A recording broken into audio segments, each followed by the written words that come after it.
Selma and welcome to my book journey.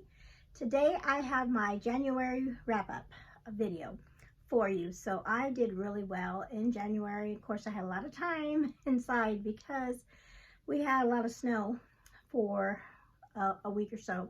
And so we're kind of stuck inside the house. So that did help me read more books than I normally would. But I also had help from audiobooks. I read how many books on audio?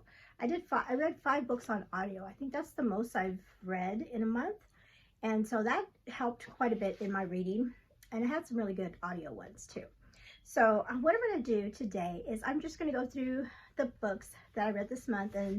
And I don't know if they're in the order that I read them, but they're just in the order that I put in my reading journal. So just that way I won't forget to leave anything out. And I'll just briefly tell you how it felt about each of these books and which ones turned out to be really good favorites. Okay, and then I'll also let you know, I'll try to remind myself how they fit in my TBR this month as far as what challenge they completed or what prompt from my prompt jar did they complete or things like that. All right, so let's get right into it. So the first book on my list that I read is Stay With Me by Becky Wade, and this was my jar pick for the month of January. And this one I also read with my husband, and I read it to him, and we both really enjoyed it. It was a really good book. It was not what I thought it was going to be. It had to do with this woman here. Her name is Genevieve, and she is a Bible, like a famous Bible teacher. The way they described her in the book, she felt like maybe not as famous as like Beth Moore, but in that kind of realm where she writes Bible studies and then goes out and is in all these conferences and teaches and has like videos to go along with her studies. So kind of like that. That's how they were describing her, what she did. That's what it reminded me. Kind of like a Beth Moore kind of individual.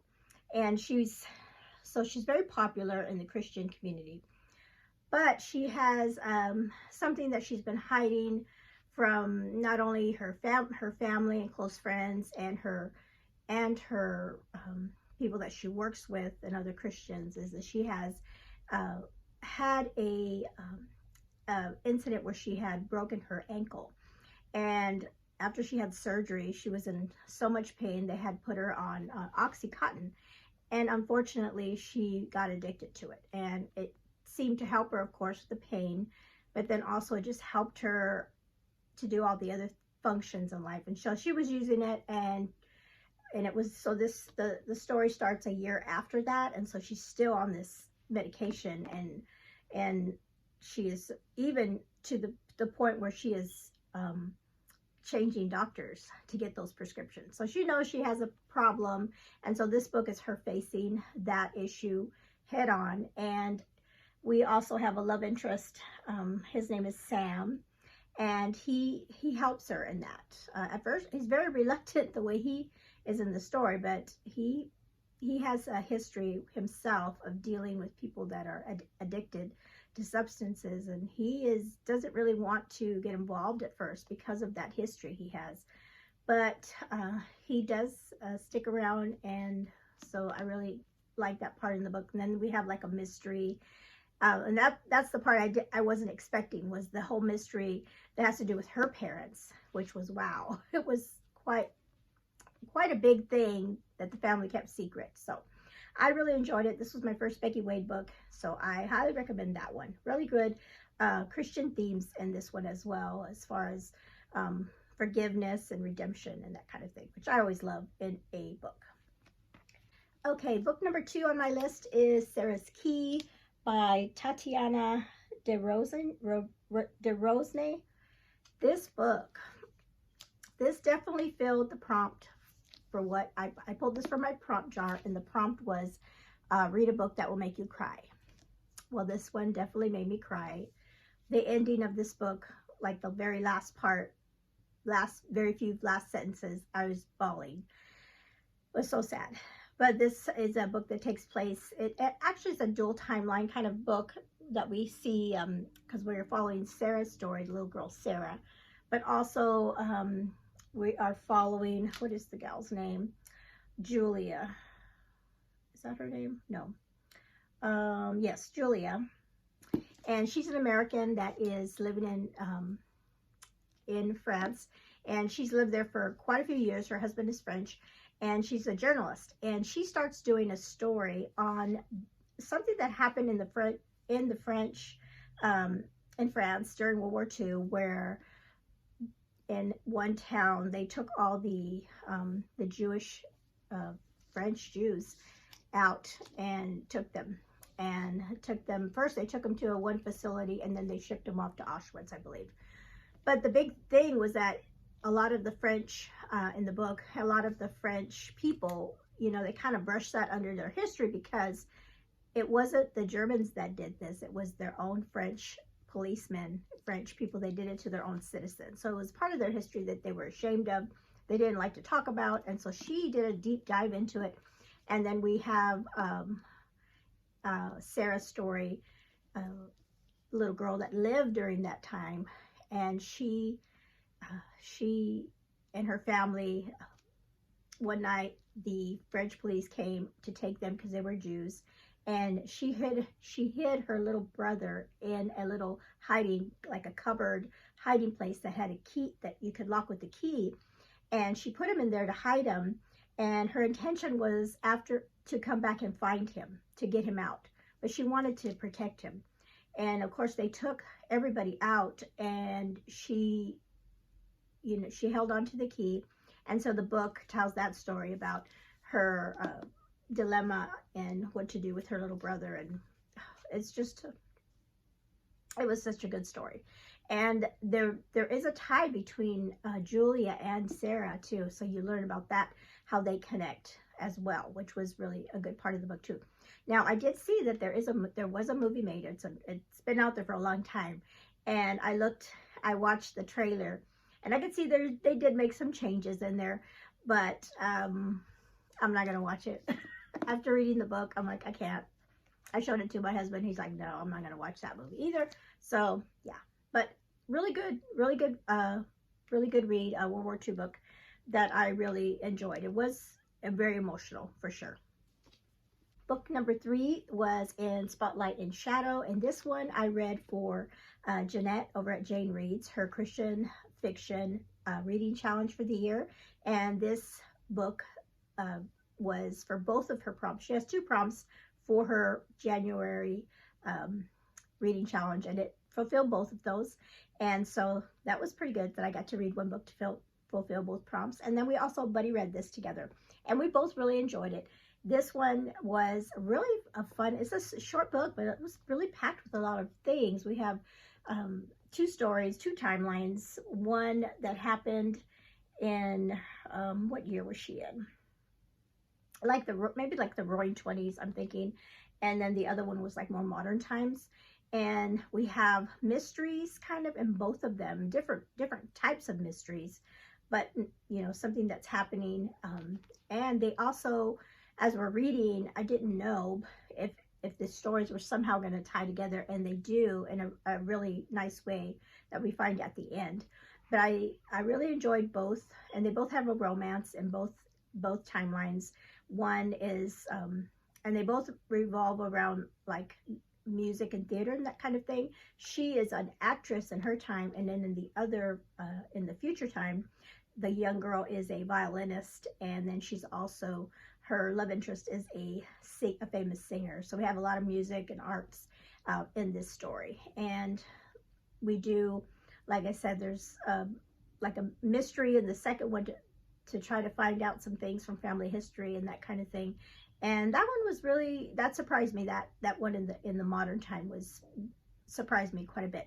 But I really have enjoyed these. The Doors to the Past is the name of the series. They don't like follow each other. They're different stories written by different authors, but they're part of that series. So this is my second book in the series that I've read. I have one more on my shelf, and I really want to try to get to that one. So that was a good read. Book number 4 was my jar pick, not a jar pick, but my prompt. For my prompt jar, it was read a book that is outside your comfort zone, or one that you don't, a genre that you don't normally read. And so I picked this one because it was like a suspense secular thriller, and this one did not disappoint. This one I read, or I listened to an audio, and I love the audio because we had a male and female narrators. This book, sorry, it's Rock, Paper, Scissors by Alice Feeney. This one was so interesting. It was so interesting because, and I think what pulled it all together was the big reveal at the end of the book. And I thought, well, you know, that I didn't see coming. So that is, you know, obviously I can't say anything because it'll ruin it for you. But it was such an interesting way the author did that to you. It's like, oh, wow, didn't see that coming. But it has to do with a couple, a married couple, and they are going to celebrate like an anniversary up in Scotland. And the husband, I said it wrong in my TBR video. I said the wife had this thing, but it was actually the husband that had this thing where he can't recognize faces, and he has face blindness. So it was the husband that had the face blindness, not the wife. And so that plays a big part in this book as well, really key in it. So if you have read this book, you know what I'm talking about. But this one, yeah, it was quite a interesting thriller with the big twist at the end, or not really, well, it's kind of twist and a reveal, like, and then you think, wait a minute, what I've been reading is not what I thought I was reading, kind of thing. So this book, I will say, so it was for it counted for my prompt jar pick, but it also counted, I added this toward Epistolary January because there's letters that the wife is writing to her husband. Every chapter starts with a letter that she writes. So, hey, that counted for Epistolary January. So that is awesome. Book number 5 is what I did purposely read for Epistolary January, and that was the first volume 1 and Emma M. Lyon, the book. And this one was so good. I really enjoyed it. I'm like, oh, it's over already. So, and it kind of leaves you kind of hanging, but then you know that there's, you know, 7 other books to read. This one was really written really interesting. It was in journal form, and so this is just the beginning. So you're just barely learning this young girl, and I need to go through, and I said I was going to do it, but I haven't had a chance to. But I want to write down, and I don't know if it's in here or not, but I think I want to write down all the people, because it's a bunch of family members and things, and I want to write their names down so I know how they connect to one another, because I really want to do that because I don't have book 2 or volume 2, but I can listen to it on audio, and so I'm going to be doing that this week, actually, starting in February. I want to read, you know, I just want to find out what happens.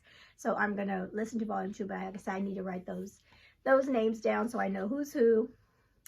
And at the end of the book, there's like a mysterious stranger comes in, so I want to know, okay, how's he going to fit into her story? So she's caught in a difficult situation with her uncle. Is her uncle or her cousin? See, I should have wrote these things down. That is not treating her very well, and she is staying in a house up in the attic, basically. And even though she is legally the owner of this whole house, and just the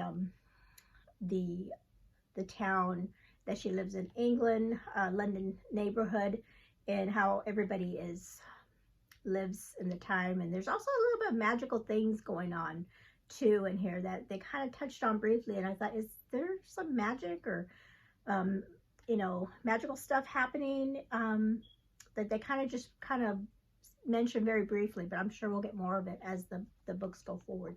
So we'll see how that is. So I'm really glad that I finally picked that book up. Book number 6 is a book I just happened to, this one was funny. I was with my husband. We went out shopping and things like that at the beginning of the month, and he wanted to go stop in at a motorcycle shop. So I was like, I'm just going to stay in the car while you look around. Go ahead. And so I just pulled out my phone and I got on my Kindle, and I had I had a bunch of free books on my Kindle that I had got over the years. And there was one, and I love the cover, so I'll put the cover up here. And it was about a little free library. And you know, I love books about, or I love little free libraries. And so this was like a little short novella, and I think I read it while he was in there, or read most of it anyway. And like I said, it's called Perfect on Paper. And this is about a young girl, a young woman that in her apartment building, there is this little free library that is outside her building, and she loves to read, and she, for the most part, she loves to go down there and look in the books, and then also she takes care of it, and like, you know, make sure the books are well tended to and everything. And then one day she finds a book that has like a note in it, and so her friend says, well, maybe they're writing it to you, because it was like to the person that takes care of this little free library. So she starts passing letters and notes to somebody, and her friend's like, oh, you have a secret admirer. And so that is kind of a fun little romantic book about two people passing notes to each other through a little free library. And so that one I also counted for Epistolary January because of the notes and letters that they were passing. So that was a fun little find that I read this month.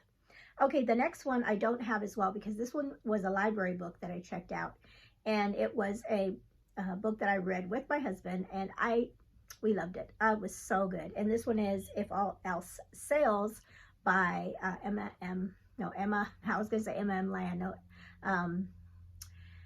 oh gosh, Emma St. Clair. I believe, right. I hope I have her name right. But I, like I said, I'll put it up here. So this book I was excited to read because I had heard from Oshina that it was a good recommendation, that she really liked this romance. But something, and she may have said it and I just forgot, but the male character in this one was a hockey player, and he used to play for the Appies. So this is part of, not totally part of the Appies series by Emma St. Clair and Jenny Proctor, but like a little spin-off, I think, because you saw characters from those previous books. So I thought that was pretty neat. It surprised me because I wasn't expecting it. So this book is a romance between a is it brother? It might be brother's best friend, maybe. The hockey player is not doing too well. His best friend is like his agent, and his best friend has a sister who's a school nurse, and so he basically gets them together because he wants his sister to help the hockey player. And I don't have them in the book, or else I was trying to remember their names. I should have wrote them down.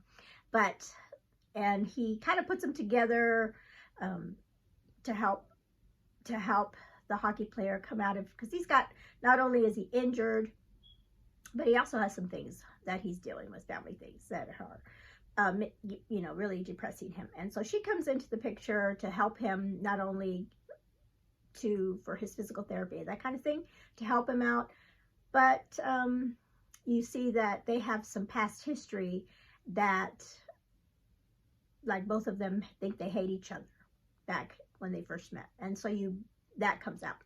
They also have this cute little doggy. The little dog was such a cute little fun extra, so cute. I love the little doggy. What was the doggy's name?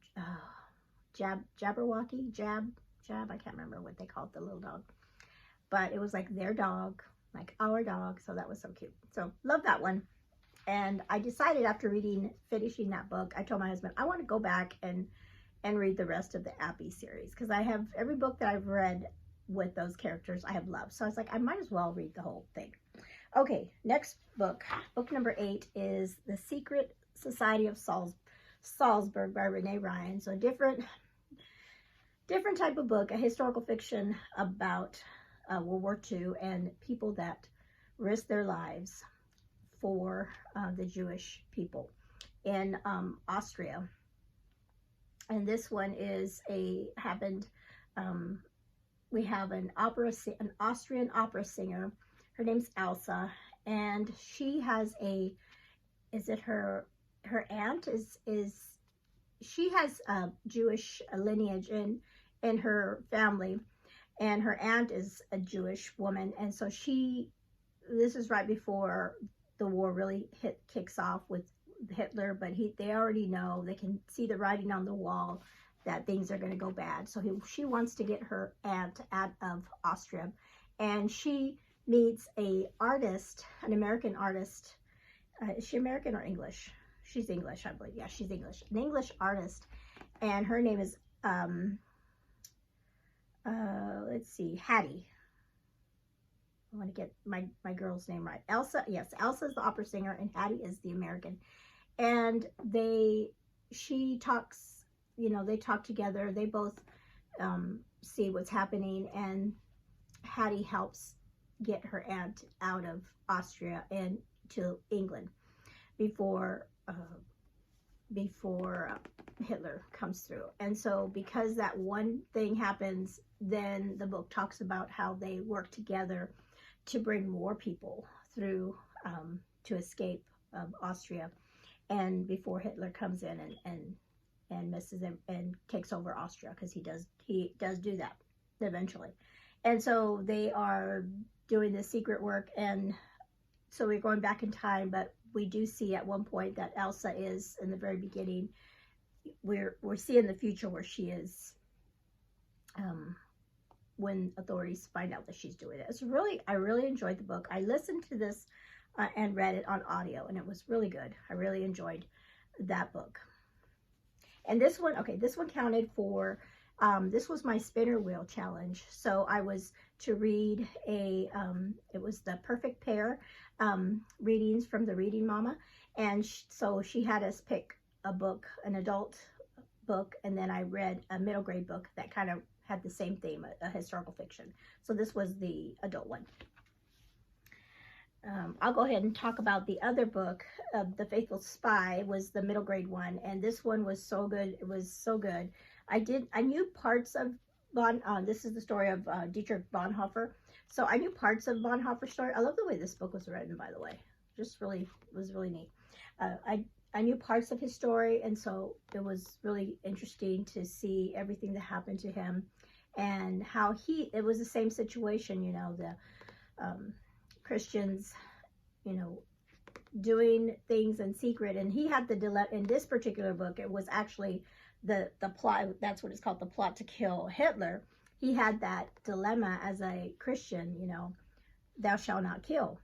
But yet Hitler was doing such an awful thing, and he's a jerk, because Bonhoeffer is a German citizen, so that he was doing this to his own country. And the dilemma of, should he help in this assassination plot to kill Hitler? That is a dilemma that Christians throughout time have faced, right? And so we got to see how he dealt with that in a way. And so I really enjoyed this book. Very, very sad, because he did not make it through the war. He was in prison for I think over a year or two. I can't remember offhand, but he was, they did end up executing him for treason as a spy to Germany, spy of Germany. And so but unfortunately it does say that the camp where they executed him at, like 2 weeks later, the American allies came in and rescued that camp, and they came in and they liberated that camp. Sorry, I couldn't think of the word, but they liberated the camp 2 weeks after he was executed. So I thought this was a really great book. So I know that this author has another book out there that I've seen people have read, and I want to try to read that one as well. The next book was my Journey Through Time biblical fiction book that I read, and this is A Light on the Hill. Such a beautiful story of it was so good. This one was so good. And this one is, I did listen to this on audio as well, and it kind of helped because of the name, the saying of the names. I'm like, I'm so glad I listened to this audio, because I wouldn't have been able to pronounce some of these names. Now I forgot how she says her name. Moriah. she was rescued from Jericho, and I believe, and I'm pretty sure, I meant to check this because I read the first series that Connelly Cassette wrote at the Out of Egypt series, and I believe she was in the very last book, because I know a lot of her characters carry over from her book, for the 3 books for sure, those carried over, and I think this one is some of those characters carried over here as well. And so I was like, because I was I recognize this story, so I'm pretty sure that is true.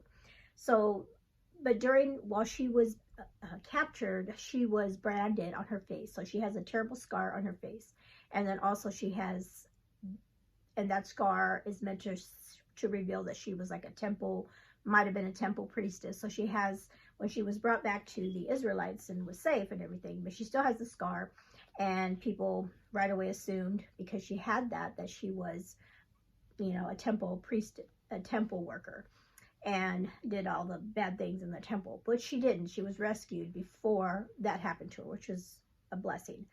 But she still had to deal with the way people looked at her and treated her. Her father is, her mother has passed away, and it's just her and her dad. And her dad is nearing, you know, he's getting older, and he wants to make sure she's taken care of.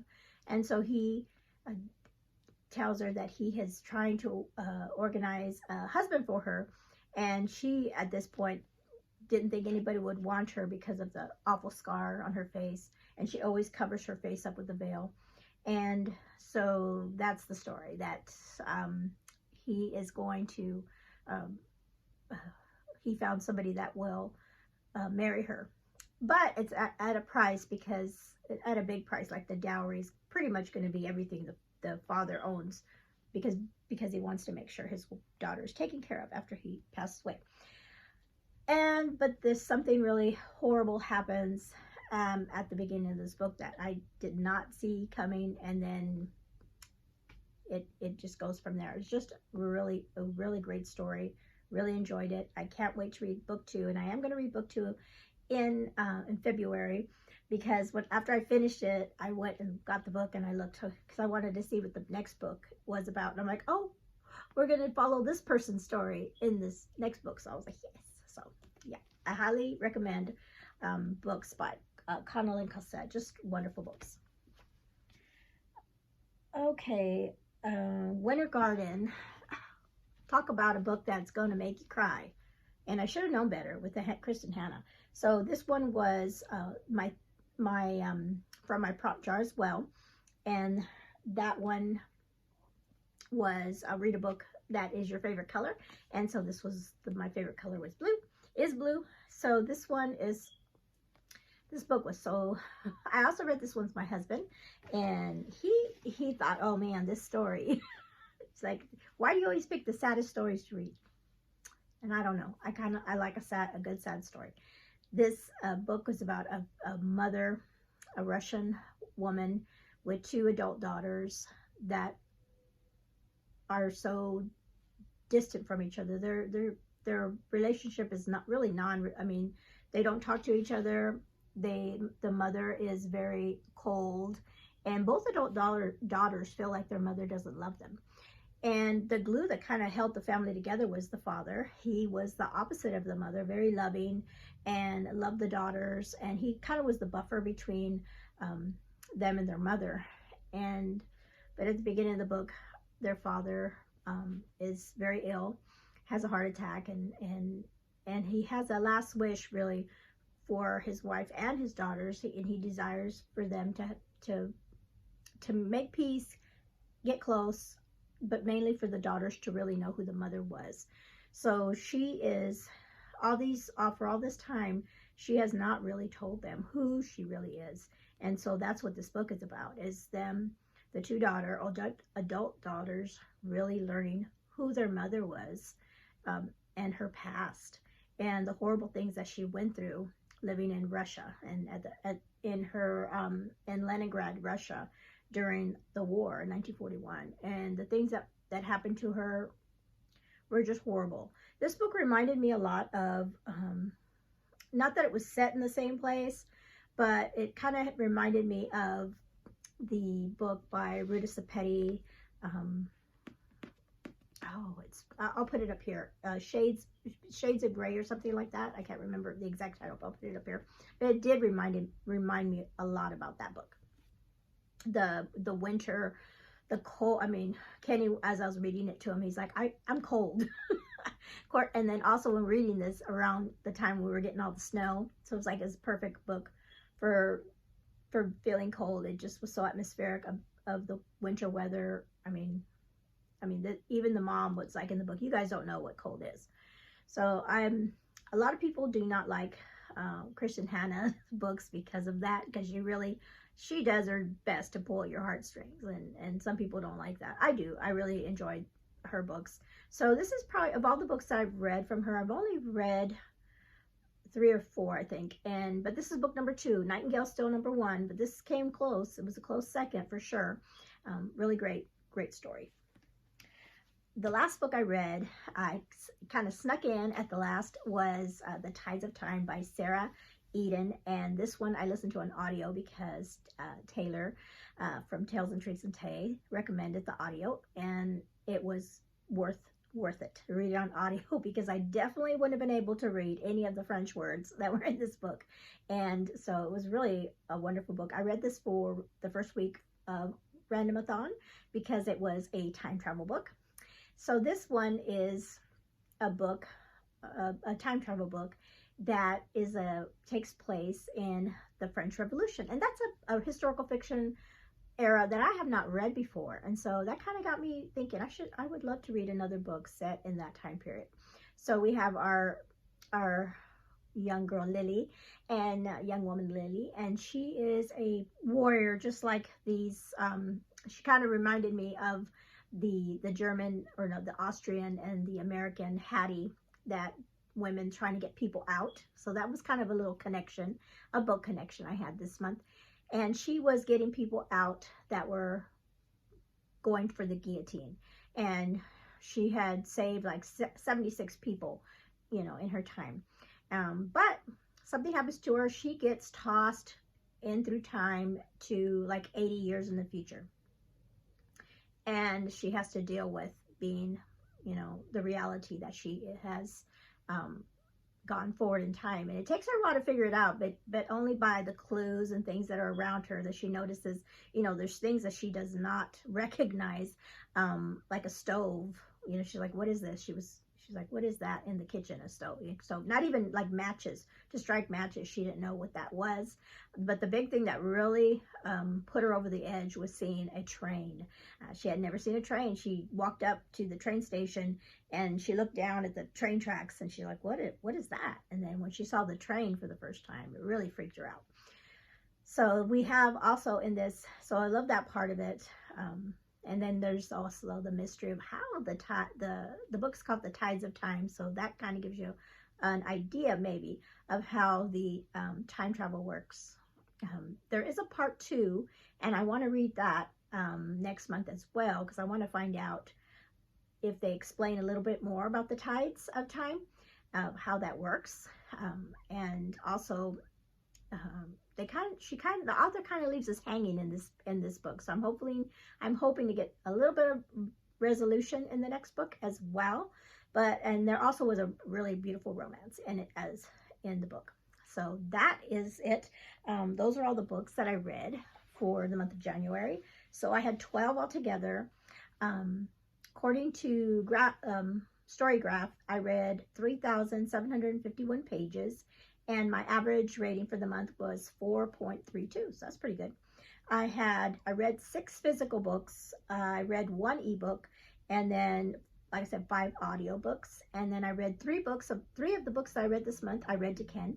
So I read quite a bit with him this month. And the big thing I will say is doing my TBR differently this month with the prompt jar. I was able to read a lot of books on my shelf. So 9 of the books that I read, I own. And usually I would read a bunch of library books or check either on Libby or physical library books. So to read 9 of my own books was a big hit. That's the biggest I've ever done. And so I'm really going to try to track that this year to see how I do with my reading my own books. Okay, so one more thing before I leave, because I just had to look things up. So I am for my TBRs this year, I'm only doing 3 yearly challenges a month. Maybe 4. I'm doing my history, Journey Through Time. I'm doing Jane Reed's, and then I'm doing Ken's, my husband's reading challenge, but that one is not every month. So I have a spinner wheel that is picking an extra yearly challenge from all the booktubers. But so I'm not like picking books for all the other ones that I could do, right? But after I finished everything, I went back and I thought, did any of the books that I read count for any of those other reading challenges? Because I'm just that way. And so I looked, and guess what? I had quite a few books. K-Tree has a Christian fiction challenge, and A Light on a Hill would count for in a series. So I'm just going to put that in the little box, and I'm just going to keep track of these and see how many of these reading challenges I can actually do without like specifically trying to do them, like going out of my way to read an extra book, or you know what I mean? I'm just seeing of the books that I already read in the month, which would count. So K-Tree, I could do that one. Oshina's Christian romance, I read a romance, so I picked her prompt pink on the cover, because Stay With Me has pink on the cover. Cheryl's Jurassic, is it Jurassic or her dinosaur or Jurassic reading challenge. Her prompt for January was read a favorite author. And so I picked Emma St. Clair, because she has become a favorite author, and that was If All Sells. And then Chantel, from Chantel Reads All Day, her Read Your Bookshelf Challenge, said her January was read a book that has a article like a or the in the title, and A Light on a Hill. A Light on the Hill is 2 articles that actually in there. And then Katie, Paperbacks and Ponytails, she has a big bingo board of a bunch of different things that have to do with Winnie the Pooh. And I checked off a bunch of them. So I'm going to finish hers the first. I got the Eeyore. She has a box for Eeyore. That's an emotional read. So I put Sarah's Key for that. She has a box for the Rabbit, which is Grumpy Sunshine. And so I used If All Else Sells, because that was another, I forgot to mention, that was another trope in that book. She has a box for a mystery or thriller, and that was Rock, Paper, Scissors. And then she has a prompt that says We'll Be Friends. And I can't remember what that was now. I just wrote it down, but I used Stay With Me for that one. And then she had a love prompt, and I used, the love one is read a book that has L-O-V-E in the title. And so for that one, I used the Emma M. Lyon book, because she has all those letters in the book. And then there's a box that was for read something that you own, a book that on your TBR. And for that one, I used The Secret Society of Salzberg, because that's a book I own. She has a thing that read at night, and I read at night all the time. So I put that one, Spotlight and Shadow, for reading at night. And then she had another box for Family Story, and I put Winter Garden for that, because that was a family story between the mom and the 2 daughters. And then she had a box for Read a Novella, and I used Perfect on Paper, because that was a little short novella. And then there was another prompt that said, had to do with something with food in it. And for that one, I used A Light on a Hill, because food, preparing of food was very crucial in that book, pivotal in that book. So how many did I get? 1, 2, 3, 4, 5, 6, 7, 8, 9, 10. So I got 10 of Katie's bingo board. I'll put it up here so you can see. Or I'll have already put it up here while I've been reading it. But yeah, so I got 10 of those. So I'll definitely finish Katie's for the end of the year. That's what I get for being over ambitious. But like I said, I didn't set out to do all those, but I knew with these different books that, especially with reading 12 this month, I knew I was going to be able to hit some of those prompts for the month. Okay. All right, so that is it. Those are all the books that I read for this month. And, oh, I always want to add more things. I'm doing the states and I got, how many did I get? I got 4. Stay With Me was set in Georgia. In Spotlight and Shadow was in Pennsylvania. If All Else Fails was in Virginia. And then Winter Garden was in Washington State. And a lot of the other ones were overseas, so I didn't get any more in that, but I'm doing a better job. Like I said, I'm going to do a better job of trying to keep track of those things. And then I did fill up my my little shelf. So I got 12 books on the top shelf already. So that is, and then I started to keep, I don't think this was in my journal when I did this video of sharing my journal. I added this to track my books that I listen to in audio. So, all right, so that's it. Thank you so much for hanging out with me today. Let me know if you've read any of the books I talked about today, and then also what your favorite book of the month was. I go back and forth between my favorite of the month because there's so many good ones. And I know Winter Garden was up there, and also A Light on Hill was really good. I had such good ones this month. And If All Else Fails was really good too. Just love them all. All right, thank you so much for hanging out with me today. You all have a blessed day.